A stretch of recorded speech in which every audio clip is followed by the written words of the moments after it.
os critérios desiguais que são estabelecidos por concurso público, né, e que o Supremo Tribunal Federal, né, e vários outros tribunais chegaram a 4 requisitos para que esses critérios, seja de altura, seja de sexo, seja de idade, para que eles possam ser considerados constitucionais.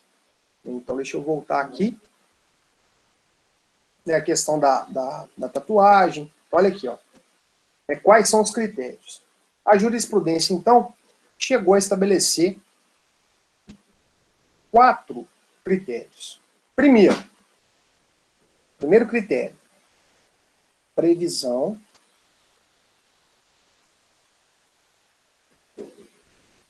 em lei. Então, ó, se existe um limite mínimo de altura para determinado concurso público, então isso tem que estar previsto na lei. Igual está lá a questão da tatuagem incompatível com as funções policial militar e bombeiro militar no estado de Minas Gerais. Tem que estar previsto na lei. Se não tiver uma lei prevendo esse critério, ainda que esteja previsto no edital, pode ter segurança que o candidato aprovado consegue tomar posse. Então, o primeiro requisito é esse, previsão legal, tem que estar previsto na lei. Segundo requisito, além de estar previsto em lei, tem que haver a publicidade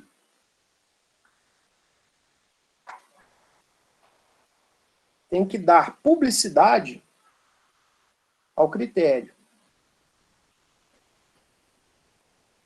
Como que cumpre esse requisito? Simples. Previsão no edital do concurso.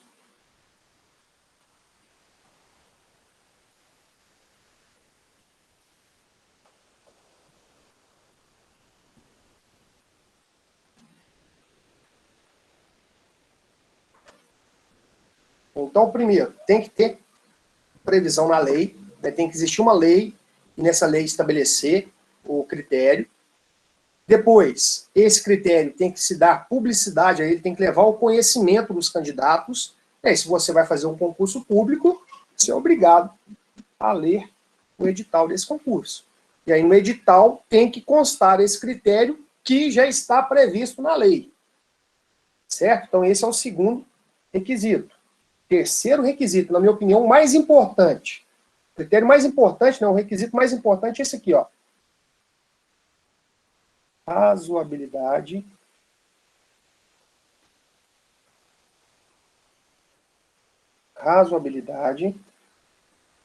do critério. Tem que ser um critério razoável.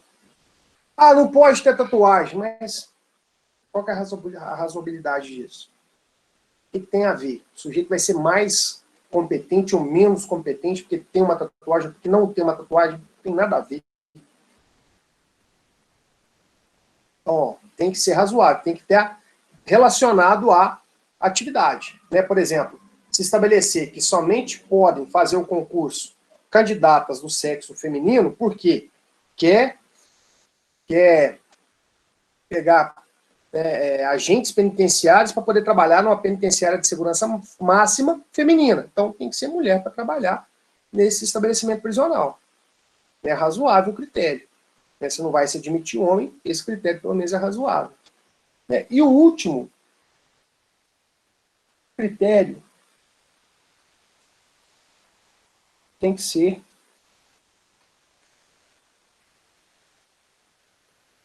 objetivo.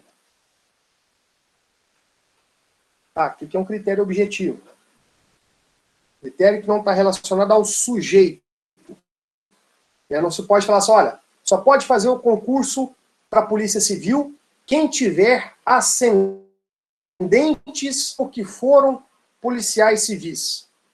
Isso aí é um critério subjetivo. Diz respeito ao sujeito. O critério tem que ser objetivo. Altura, que aí se aplica a todas e quaisquer pessoas. Altura, idade, sexo, tatuagem. Então, tem que ser um critério objetivo, né, que se aplica a toda e qualquer pessoa.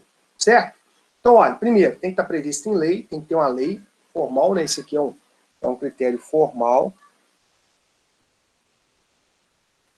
Esse critério tem que estar escrito em lei. Tem que se dar publicidade, tem que levar ao conhecimento de todos os candidatos.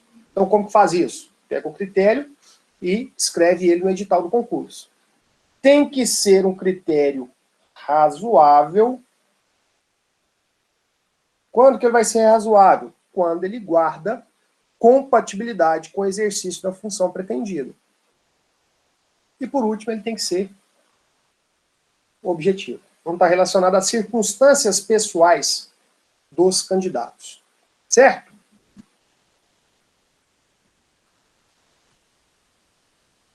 Com base nesses critérios que foram definidos pela jurisprudência, então, se você fez um concurso público e não pôde tomar posse por conta de algum critério que o concurso estabeleceu, e se esse critério não estiver previsto em lei, pode entrar com mandado de segurança, você consegue tomar posse. Ou, embora esteja previsto em lei e não estava previsto no edital do concurso, mandado de segurança. Ó, estava previsto em lei, estava escrito no edital, mas não é razoável, não tem nada a ver com a função pretendida. Então, pode entrar com mandado de segurança. E, por último,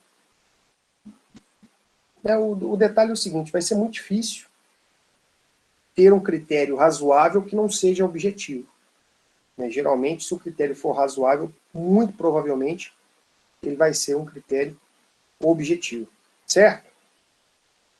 Então, são esses os 4 critérios considerados constitucionais, né, quando se estabelece um requisito diferenciado para poder admitir determinados candidatos em concurso público.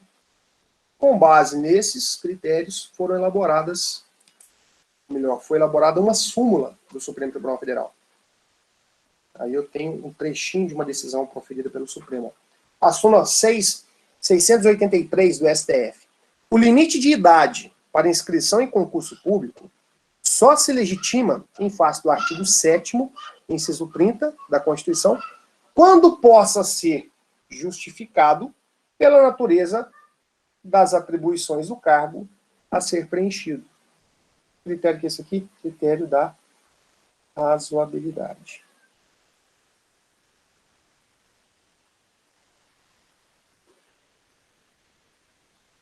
Certo? Então, essa súmula, ela consagra o critério da razoabilidade. E aí tem um trechinho de uma decisão proferida pelo Supremo Tribunal Federal, que é o agravo regimental no recurso extraordinário 417.019, fala o seguinte, ó, concurso público, além da necessidade de lei formal prevendo como requisito para o ingresso no serviço público, o exame psicotécnico depende de um grau mínimo de objetividade e de publicidade dos atos em que se desdobra, precedentes do Supremo Tribunal Federal. É outro problema sério no concurso público. O candidato passa em todas as etapas. Etapa objetiva, etapa dissertativa, exame físico, exame médico, toma pau no pé. E aí não demonstrou aptidão para o exercício da função. Mas peraí, o cara não tem diagnóstico de esquizofrenia. O sujeito, a investigação social dele foi excelente. Mas peraí, que aptidão é essa? Como assim? Né? Como que a pessoa desenhando lá xizinho, desenhando bolinha, como é que você descobre que ele não pode para o exercício da função? Então, mesmo no psicotécnico, tem que estabelecer critérios objetivos. É por isso que tem uma enxurrada de mandado de segurança quando o candidato é reprovado no exame psicotécnico, né, se submete a uma perícia técnica estabelecida lá pelo judiciário, é aprovado e aí toma posse no concurso.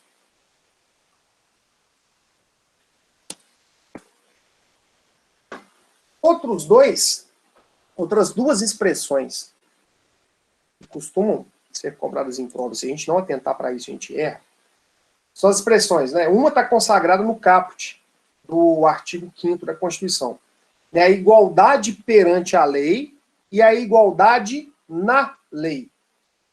Então, olha só, qual que é a diferença da igualdade perante a lei para a igualdade na lei? Existe diferença? Existe, existe.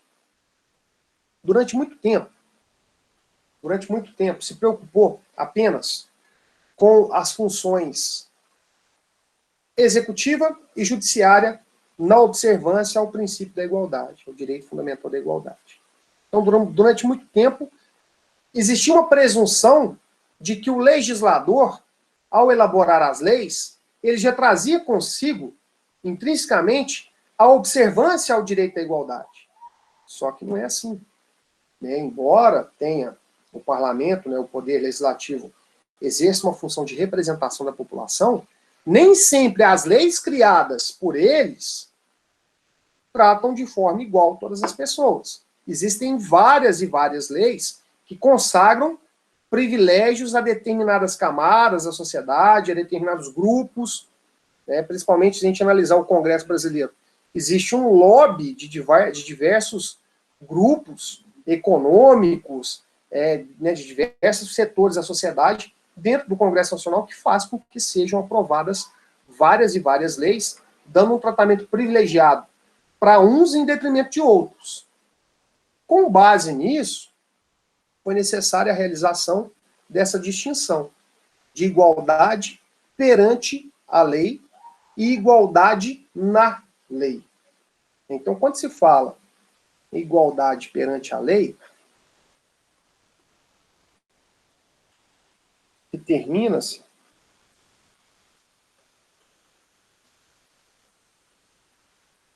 a observância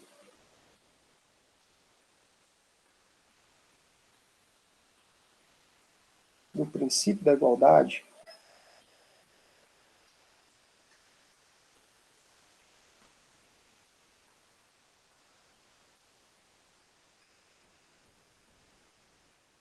pelas funções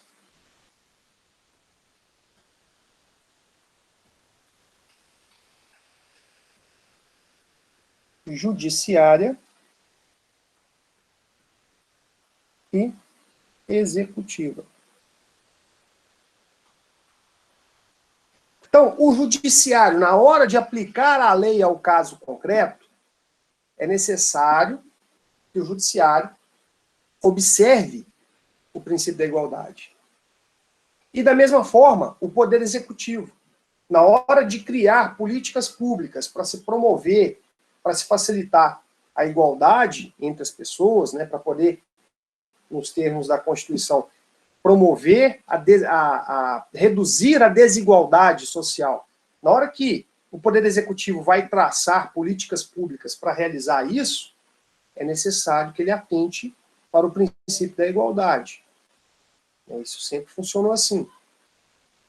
Então, quando eu falo em igualdade perante a lei, é a igualdade que, né, de forma bem simples, de forma bem singela, o legislativo elabora as leis, que são interpretadas e aplicadas pelo judiciário, no eventual conflito de interesses, e essas leis criadas pelo legislativo são aplicadas pelo executivo para poder administrar os órgãos públicos e colocar em prática essas leis, fazer com que essas leis produzam efeito. Então, na hora de aplicar as leis, né, seja pelo executivo, seja pelo judiciário, devem observância ao princípio da igualdade. E aí, o termo igualdade na lei destina-se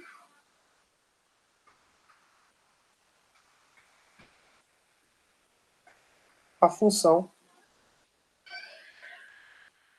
legislativa.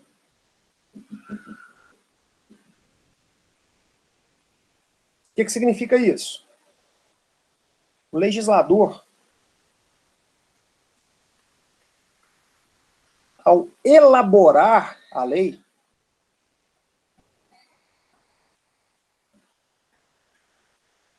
deve observar o princípio da igualdade.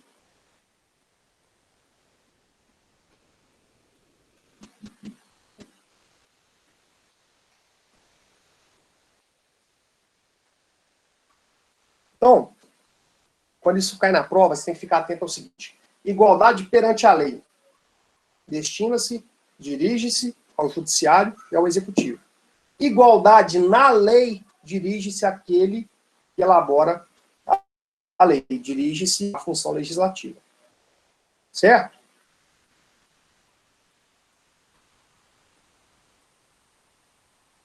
Criar uma lei desigual. A não ser que essa lei desigual tenha por objetivo promover e facilitar a igualdade material.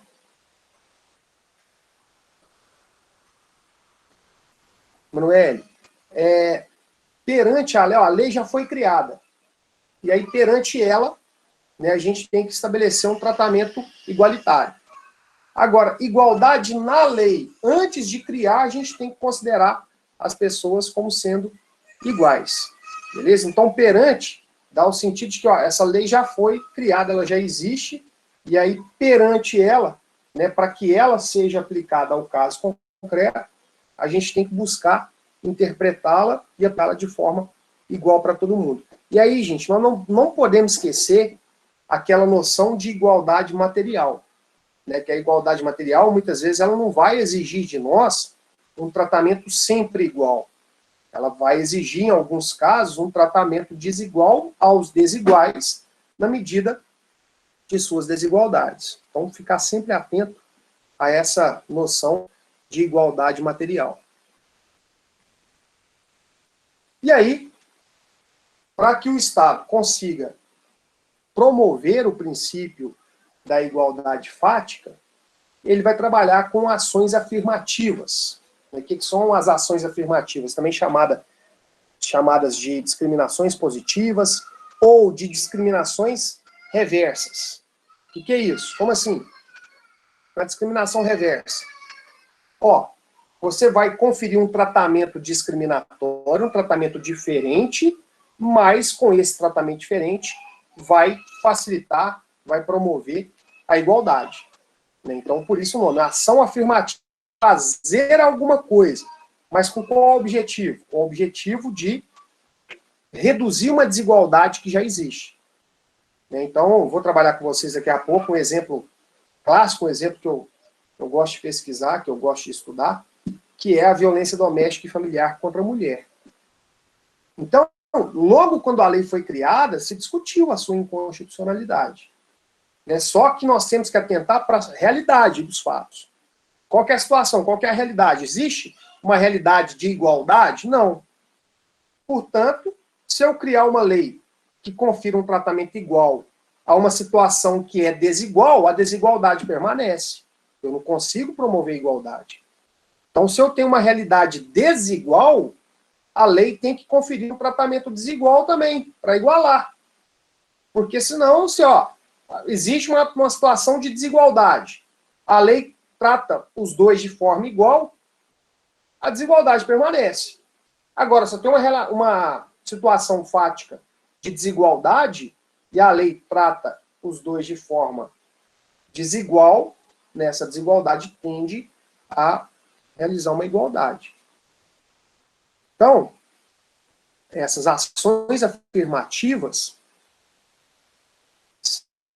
são realizações, né, são feitas pelo Estado no sentido de reduzir essas desigualdades. Vamos tentar fazer um conceito de ações afirmativas aqui, porque isso é muito importante. Isso tem várias questões e várias polêmicas acerca dessas políticas públicas. Então, ações afirmativas são políticas públicas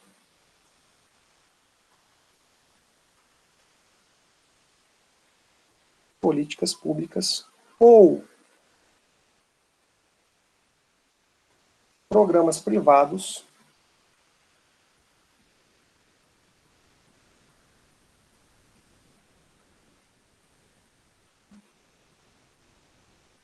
desenvolvidos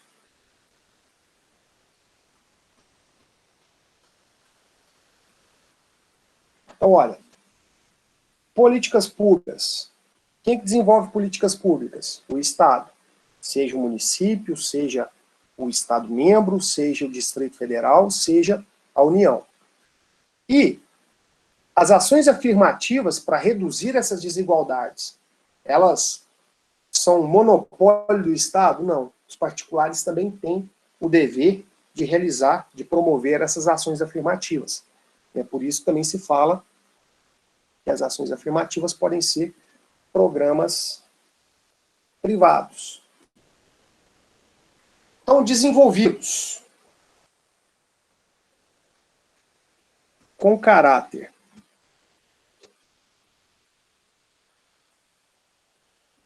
temporário,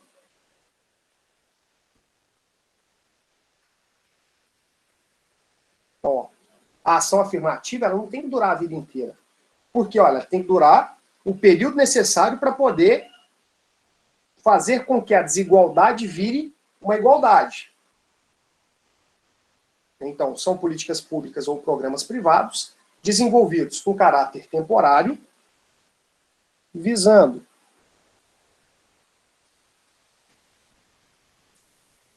a redução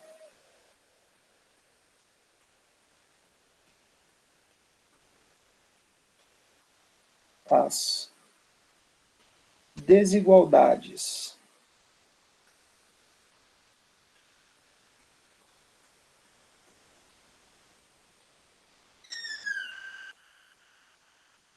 decorrentes de discriminação.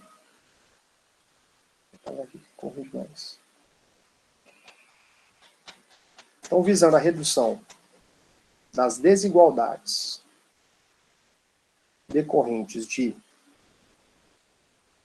discriminação,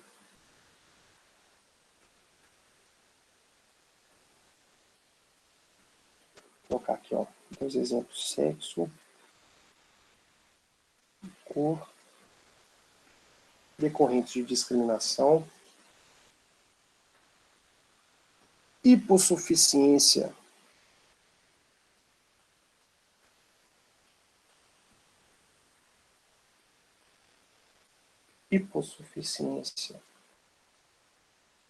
econômica, decorrentes de discriminação de sexo, cor e hipossuficiência econômica. Vou colocar aqui, ó, classe social.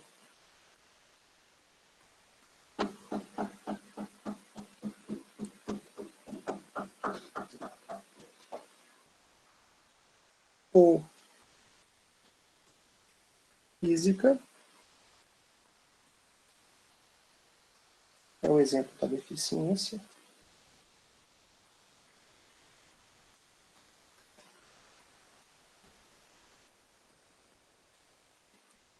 Então, são políticas públicas ou programas privados desenvolvidos com caráter temporário, visando a redução das desigualdades decorrentes de discriminação, seja por sexo, seja por cor, por etnia, hipossuficiência econômica, em relação à classe social, ou física, no caso de uma deficiência, por meio de uma concessão.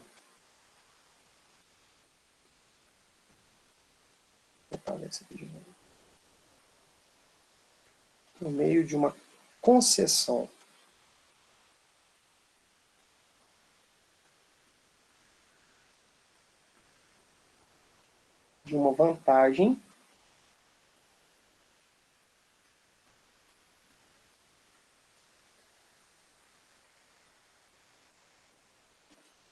uma concessão de uma vantagem compensatória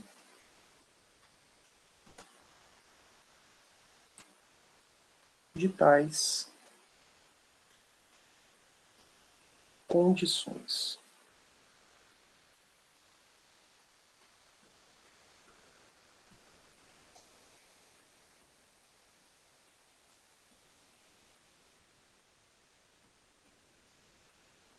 Olha, são políticas públicas ou programas privados, significa que as ações afirmativas podem ser feitas pelo Estado ou pelos particulares. Então, são políticas públicas ou programas privados desenvolvidos com caráter temporário, né? Então, se existe uma certa desigualdade, essas ações afirmativas, elas são necessárias até que se chegue a um grau de igualdade. Existe uma relação de desigualdade.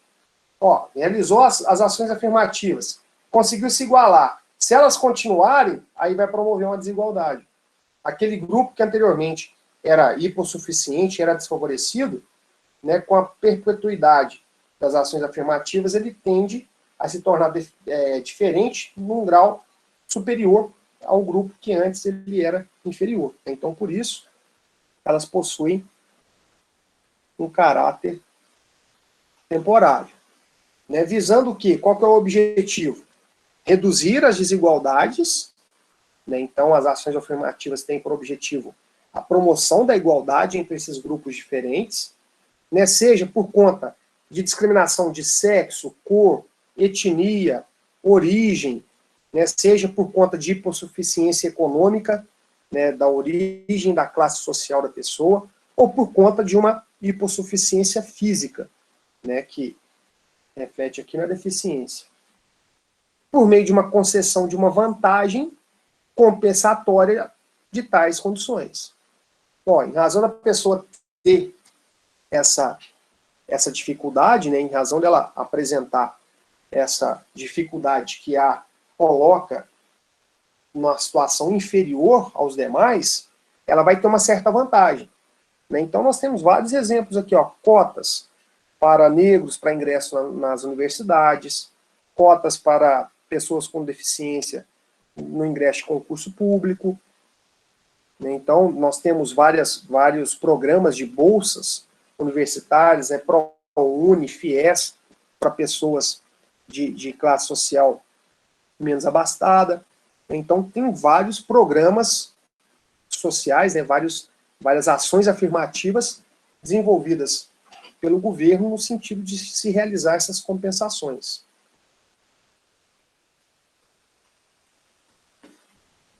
Quero projetar agora, tem um videozinho que eu baixei para poder passar para vocês, que, na verdade, né, o que eu peguei aqui é a versão brasileira dele.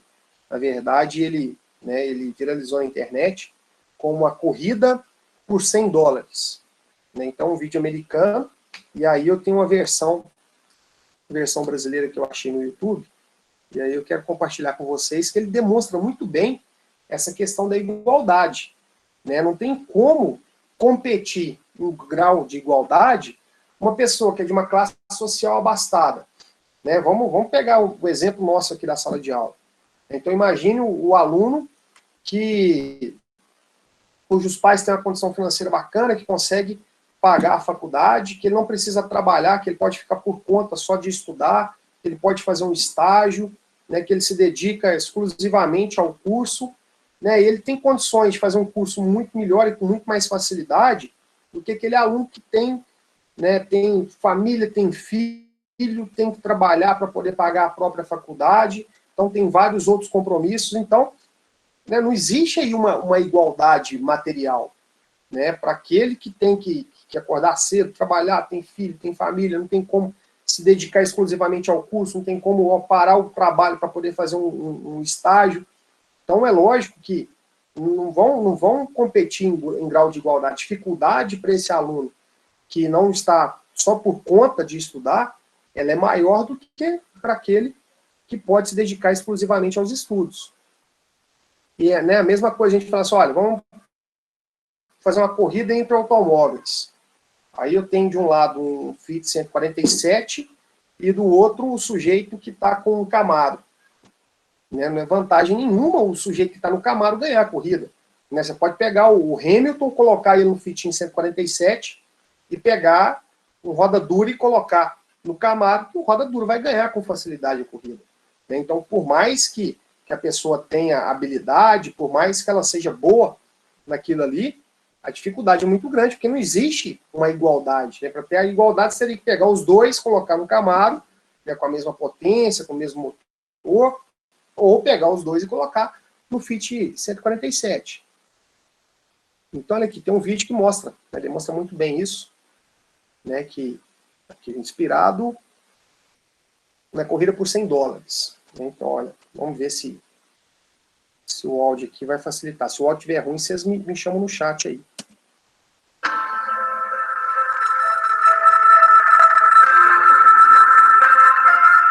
Bem-vindas e bem-vindos. Vocês agora estão participando de uma corrida que retrata muito bem a nossa vida real. Funciona assim. Eu vou pedir para vocês darem 2 passos à frente, à medida que eu for falando, perguntando algumas situações da vida cotidiana de vocês. Tudo bem? Beleza? Podemos começar? Então vamos lá. Deem 2 passos à frente. Quem nunca precisou se preocupar com as 3 refeições diárias na sua vida? Ok, obrigado. Agora dei 2 passos à frente. Quem estudou em colégios particulares a vida toda? Agora deem 2 passos à frente. Quem nunca precisou ajudar os pais com as contas de casa?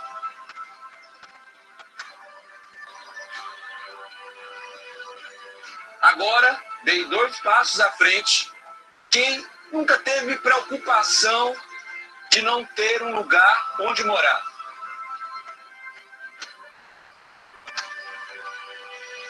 Finalmente, dei 2 passos à frente. Quem nunca precisou de nenhuma ajuda, auxílio ou qualquer tipo de benefício do governo?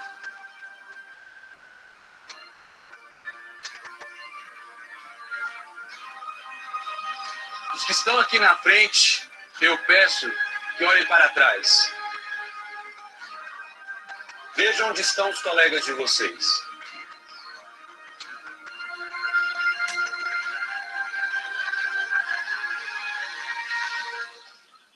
Perceberam? Nenhuma das afirmações que eu fiz aqui, que levaram vocês a darem esses passos à frente, tem ligação direta com a competência de vocês ou merecimento, ou as escolhas que vocês fizeram durante a vida de vocês.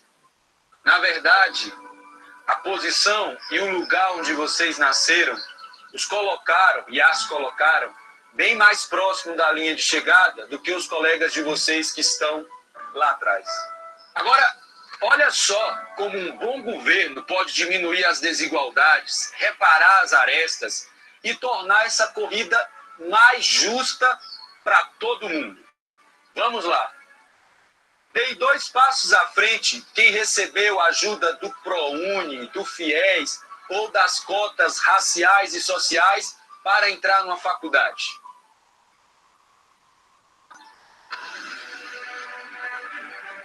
Agora, deem 2 passos à frente quem passou a morar em uma casa própria através do programa Minha Casa, Minha Vida.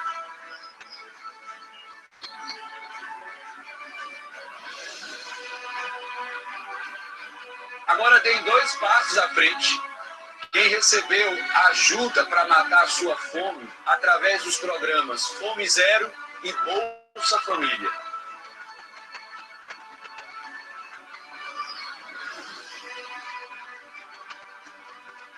Finalmente, o último ponto, eu quero que deem 2 passos à frente quem recebeu qualquer tipo de ajuda, auxílio ou benefício do governo para ter uma vida um pouquinho mais digna e promissora.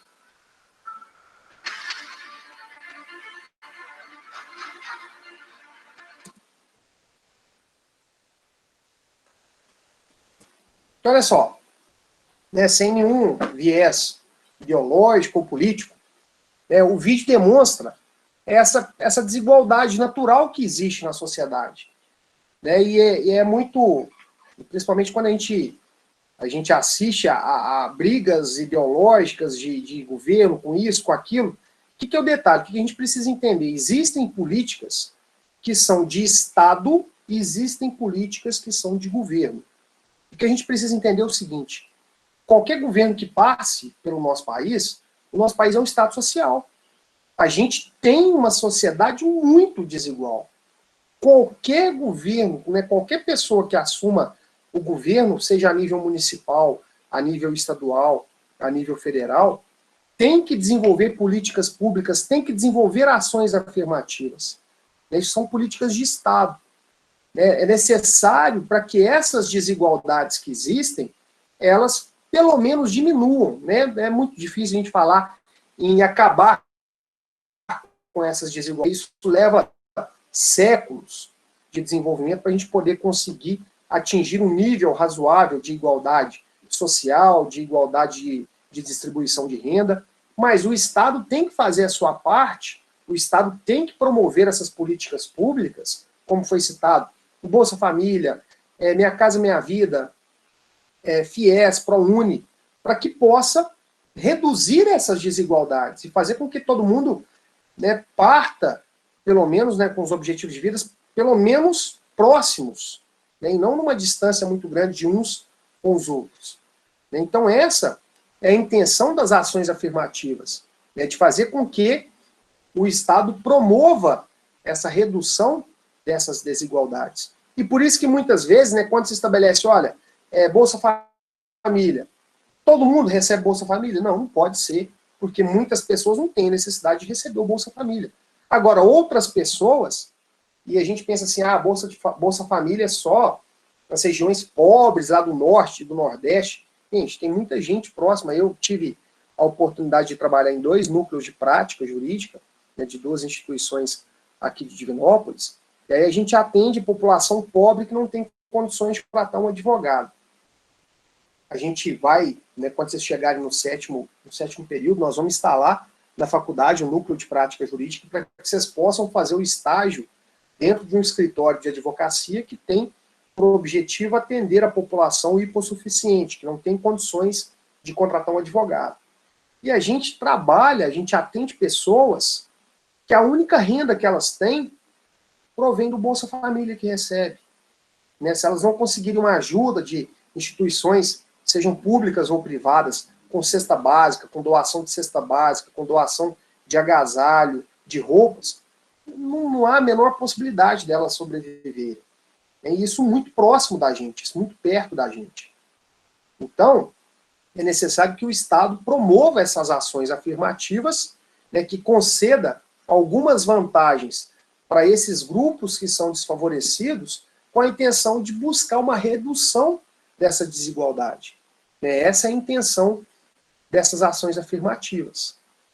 E olha só, tem uma frase brilhante do professor Boaventura, ele fala o seguinte: temos o direito a ser iguais sempre que a diferença nos inferioriza. E temos o direito a ser diferentes sempre que a igualdade nos descaracteriza. Então, temos o direito a ser iguais sempre que a diferença nos inferioriza. E temos o direito a ser diferentes sempre que a igualdade nos descaracteriza. Aí eu coloquei o exemplo aqui dos índios, e se a gente falar que os índios têm que ser iguais a nós, a gente está descaracterizando a cultura, a origem deles. Então a gente tem que preservar esse direito deles de serem diferentes de nós.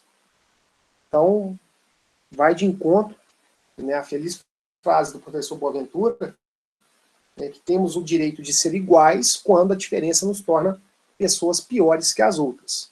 Mas nós temos o direito de sermos diferentes quando essa igualdade, quando a obrigação de ser igual aos outros nos descaracteriza.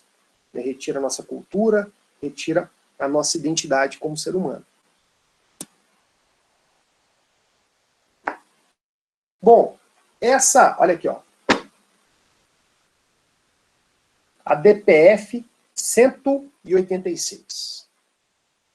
Então, de forma bem rapidinho, eu vou ler um trecho de uma decisão proferida pelo Supremo Tribunal Federal, porque quando, né, você confere esse tratamento diferente, a ideia que está mais intrínseca na nossa cabeça é da igualdade formal. Eu tenho que tratar todas as pessoas iguais. Ganhem elas $1 milhão por mês, ganhem elas R$100 por mês. Tem que tratar todo mundo igual. Então, quando existe uma lei, uma política pública, uma ação afirmativa que vai conferir um tratamento diferente, com o objetivo de tentar reduzir essa desigualdade existente, primeira coisa que se fala, olha, se todos são iguais perante a lei, sem distinção de qualquer natureza, conforme está escrito no caput do artigo 5º da Constituição, esse tratamento diferenciado é um tratamento inconstitucional. E aí, com base nisso, foi interposta perante o Supremo Tribunal Federal a ADPF, que vocês já sabem o que é, Arguição de Descumprimento de Preceito Fundamental. E ela discutiu o seguinte, a inconstitucionalidade da política de cotas para negros no ingresso na UNB, que foi uma das primeiras instituições de ensino superior a estabelecer essa política de cotas para negros. Então, isso chegou até o Supremo, e o Supremo proferiu essa decisão aqui. Não contraria, ao contrário, prestigia o princípio da igualdade material, previsto no caput do artigo 5º da Carta da República, a possibilidade de o Estado lançar mão, seja de políticas de cunho universalistas, que abrangem um número indeterminado de indivíduos, mediante ações de natureza estrutural, seja de ações afirmativas, que atingem grupos sociais determinados, de maneira pontual, atribuindo a estes certas vantagens, por um tempo limitado, de modo a permitir-lhes a superação de desigualdades decorrentes de situações históricas. O modelo constitucional brasileiro incorporou diversos mecanismos institucionais para corrigir as distorções resultantes de uma aplicação puramente formal do princípio da igualdade. Esta Corte, o Supremo Tribunal Federal, em diversos precedentes e decisões anteriores, assentou a constitucionalidade das políticas de ação afirmativa. Medidas que buscam reverter, no âmbito universitário, o quadro histórico de desigualdade que caracteriza as relações étnico-raciais e sociais em nosso país, não podem ser examinadas apenas sob a ótica de sua compatibilidade com determinados preceitos constitucionais isoladamente considerados, ou a partir da eventual vantagem de certos critérios sobre outros, devendo, ao revés, ser analisadas à luz do arcabouço principiológico sobre o qual se assenta o próprio Estado brasileiro. Metodologia de seleção diferenciada pode perfeitamente levar em consideração critérios étnicos, raciais ou socioeconômicos, de modo a assegurar que a comunidade acadêmica e a própria sociedade sejam beneficiadas pelo pluralismo de ideias. De resto, um dos fundamentos do Estado brasileiro, conforme dispõe o artigo 1º, inciso 5 da Constituição. No entanto, as políticas de ação afirmativa fundadas na discriminação reversa apenas são legítimas se a sua manutenção estiver condicionada à persistência no tempo do quadro de exclusão social que lhes deu origem. Caso contrário, tais políticas poderiam converter-se benesses permanentes, instituídas em prol de determinado grupo social, mas em detrimento da coletividade como um todo. Situação incompatível com o espírito de qualquer Constituição que se pretenda democrática, devendo, outro sim, respeitar a proporcionalidade entre os meios empregados e os fins perseguidos. Então, essa é a decisão do Supremo, ao ratificar, ao confirmar a constitucionalidade da política de cotas para ingresso na universidade, né, de cotas para negros e de pessoas de classes sociais mais baixas. Né? Então, fruto das desigualdades históricas, né, que a gente tem, e aí essas desigualdades precisam ser, no mínimo, diminuídas. Se a gente analisar, a gente tem uma população com várias pessoas de classes mais baixas, várias pessoas negras, e quando a gente olha, né, as faculdades, a gente não tem uma predominância de pessoas negras. Então, são necessárias essas políticas para que possa facilitar o ingresso na universidade, no ensino superior, de pessoas negras. Porque quando a gente analisa, olha, os antepassados de uma pessoa branca eram inseridas na sociedade, eram fazendeiros, etc.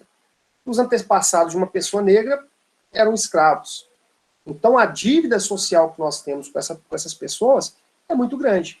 Então, por isso que se discute muito, é uma situação muito polêmica, mas o sujeito entrou na faculdade com a cota para pessoas negras e ele tem um pai que é médico, ele sempre estudou nos melhores colégios. Olha, é impossível, a nível social, traçar um critério de ação afirmativa que seja 100% eficaz. Isso é impossível.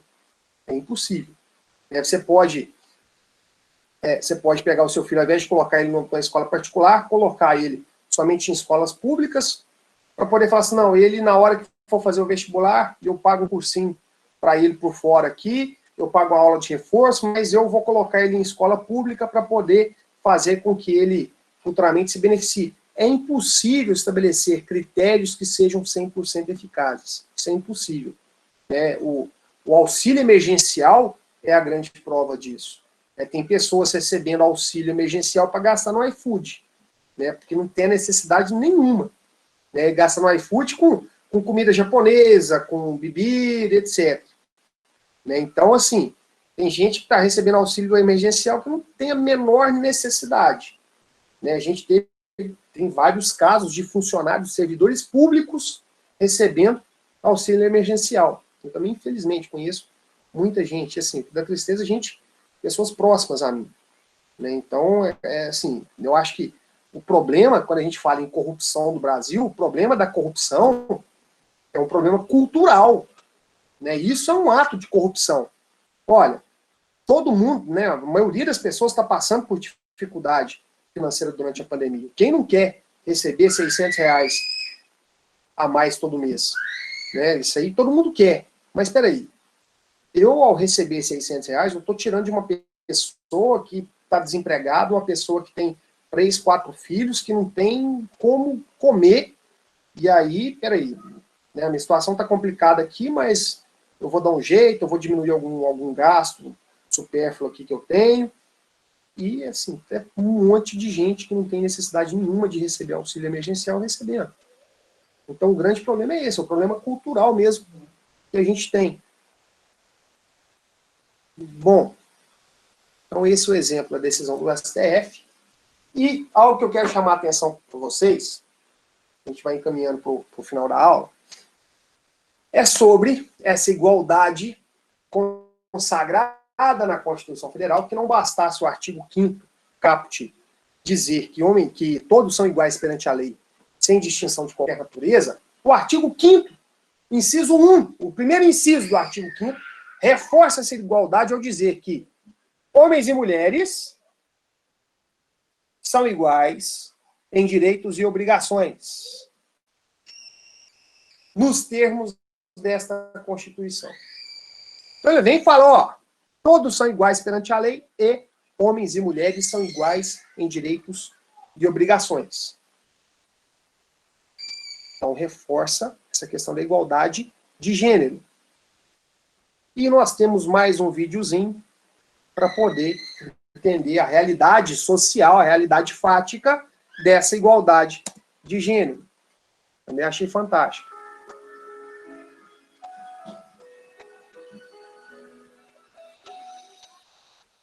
Fala pra gente o nome de você.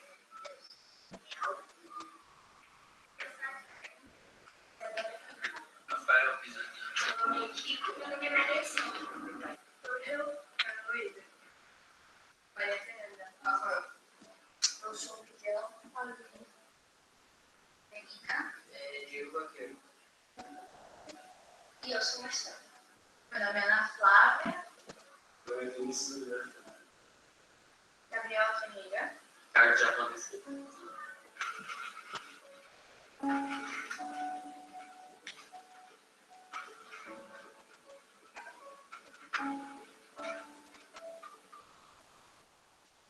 Estão vendo que tem um monte de bolinha aí ao redor de vocês? Sim? O trabalho de vocês é colocar essas bolinhas dentro desses vasos de vidro. Só que um vaso só pode ter bolinha vermelha e no outro só pode ter bolinha azul. Tá bom?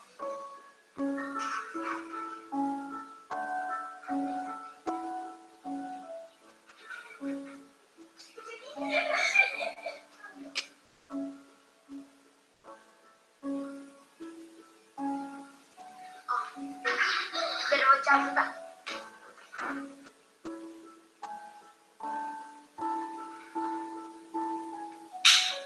Trabalharam bastante? Então, já que vocês trabalharam tanto assim, a gente vai dar uma recompensa para vocês, certo? Aí, para isso, fica atrás aí de onde vocês estavam e fecha os olhos e bota a mão para frente. Isso, muito bem. Segura forte.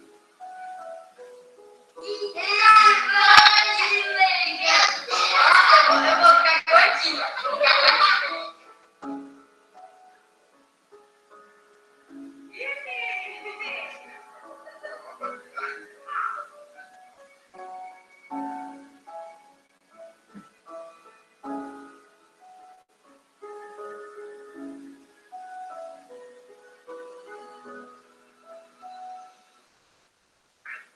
Vocês olharam para a recompensa um do outro?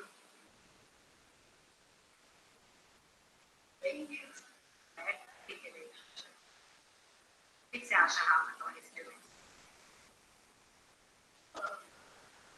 Não é justo. É diferente. Tem muito mais. Por que não é justo? Porque tem muito mais. A gente trabalhando junto, a mesma coisa. Então, a Paulinha recebeu menos 12 porque ela é uma menina. Ué? Não. Mesma coisa que eu falava, assim, você vai receber 10 doces porque seu cabelo é curto, você vai receber 2 porque seu cabelo é longo. Não, isso é cansa. Ah, não sei, eu acho meio injusto. A gente vê também uma coisa. Ou pode ser que eu tenha feito mais ou ele tenha feito mais, mas assim, ambos fizeram a mesma coisa. Eu começaram com menos do que.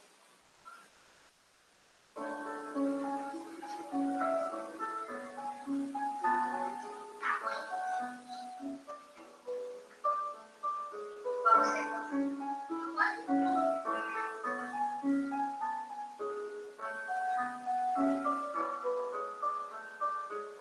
É assim que eu cresci.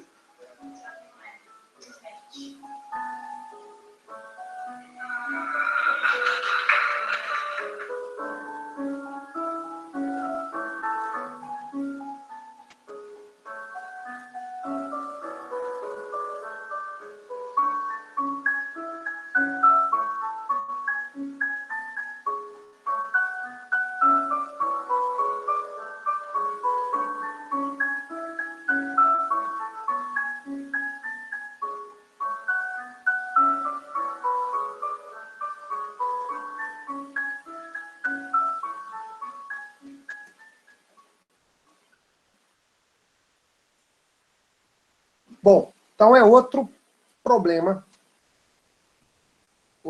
sério que a gente vivencia, que é a desigualdade de gênero. Embora a Constituição diga que homens e mulheres são iguais perante a lei nos termos desta Constituição. E aí nós temos várias ações afirmativas, e logo quando é criada uma ação afirmativa, por uma questão cultural também, e o grande problema desses problemas sociais que a gente enfrenta é algo que está arraigado na nossa cultura. É algo que a gente traz de vários e vários anos. Né? O preconceito, essa desigualdade de gênero, homens e mulheres, uma empresa, realizam as mesmas funções, o salário da mulher é mais baixo que o salário do homem. Por qual motivo? Então, essa evolução, ela é lenta, ela é devagar, porque é algo que está na nossa cultura, não basta. A lei não tem o poder de mudar tudo da noite para o dia. Então são necessárias as leis, e quando são criadas as leis, para se promover essa diminuição, para se reduzir a desigualdade entre homens e mulheres, o primeiro grito que se dá é que a lei é inconstitucional, porque a Constituição fala que homens e mulheres são iguais em direitos e obrigações. Então a mulher não pode ter nenhuma vantagem em relação ao homem, sendo que existe uma situação fática em que o homem já em vários, diversos setores, possui uma série de vantagens, independentemente da lei. Né, com base nos costumes, com base na cultura social, o homem já possui uma série de vantagens em detrimento da mulher, e quando se cria uma lei para diminuir essas vantagens, para se reduzir essa desigualdade, o primeiro grito que se ouve é que a lei é inconstitucional. O melhor exemplo que nós tivemos disso é a Lei Maria da Penha, de 11.340, que não é uma lei tão velha assim, ela foi criada em 2006. E aí se chegou ao Supremo Tribunal Federal se defendendo. E eu ouvia isso, na época em que a lei foi publicada, eu era estagiário da promotoria criminal, e eu ouvia isso nos corredores do fórum, falado por promotores, por juízes, por advogados. Eu ouvia isso nos corredores do fórum, que a Lei Maria da Penha é um absurdo. É uma lei claramente inconstitucional. Então são essas análises que a gente precisa fazer, uma análise sobretudo jurídica, né, jurídica e também social, que não tem como dissociar uma coisa da outra, para que a gente consiga promover a igualdade material, para que a gente consiga, através da igualdade jurídica, através da igualdade fática, se promover essa igualdade jurídica. Certo? Bom, eu quero agradecer a participação de todos vocês.